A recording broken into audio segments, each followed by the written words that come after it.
अगर कोई हमारे हाथ से हमारी उंगलियां काटने की कोशिश करे या हमारी भुजाओं से हमारी हथेली काटने की कोशिश करे तो किस तरह का कष्ट होगा आपको।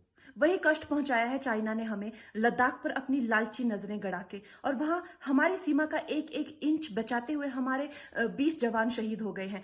क्या भूल पाएंगे आप उनकी माओं के आंसू, उनकी विधवाओं की चीखें और उनके बच्चों के दिए बलिदान को?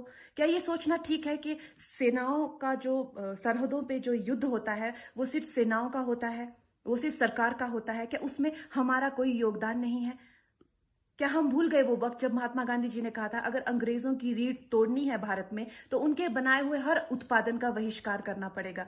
तो क्या ये जरूरी नहीं है कि हम भी इस युद्ध में हिस्सा लें, क्योंकि लद्दाख सिर्फ एक जमीन का टुकड़ा नहीं है, भारत की अस्मिता का एक बहुत बड़ा हिस्सा है, भारत की हथेली है। हम उसे किसी तरह से इस दुश्मनों के उनके गंदे इरादों में सफल नहीं होने दे सकते। तो क्या हम लोगों को इसमें हिस्सा नहीं लेना चाहिए कि जो चाइनीज जितनी भी गुड्स हैं, जितने भी उनके प्रोडक्ट्स हैं, जिन भी कंपनीज में उन्होंने इन्वेस्ट किया हुआ है, उनसे उनको रिटर्न्स आते हैं, रेवेन्यूज आते हैं, ऑर्गेनाइजेशंस हैं, उन सब का बहिष्कार करें, ताकि वो उस संपत्ति से जो यहां से इंडिया से इकट्ठी करके जाते हैं, उस संपत्ति से हथियार खरीद के हमारे सैनिकों के सीने छन्नी करते हैं। तो क्या हम उन इस युद्ध में हम चाइना का साथ दे सकते हैं? आप बताइए।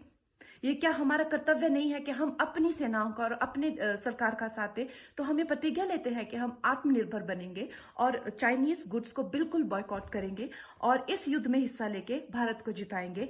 जय हिंद।